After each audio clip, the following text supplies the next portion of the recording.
Well, the management of patients with heart valve disease in the context of the valvulometabolic risk factor, which is in fact the association with those findings recently with metabolic syndrome, diabetes, and aortic valve calcification, has changed for much in the last several years.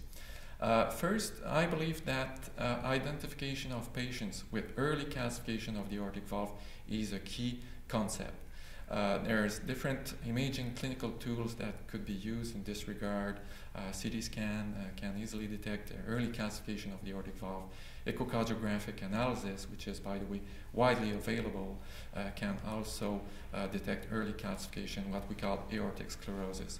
And in those patients that are often young, we should certainly put the emphasis on lifestyle modification program.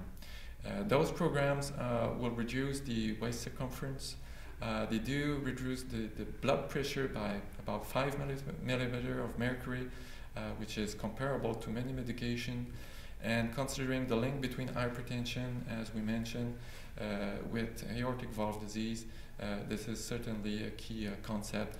Also, those programs will modify the insulin resistance in those patients. So when combined together, obviously if we can change those risk factors early in the disease process, we could have a dramatic effect possibly. Obviously there is a subset of patients who are not good candidates for those lifestyle modification program. And in those patients, we should put emphasis on further research in order to identify key molecular processes which are at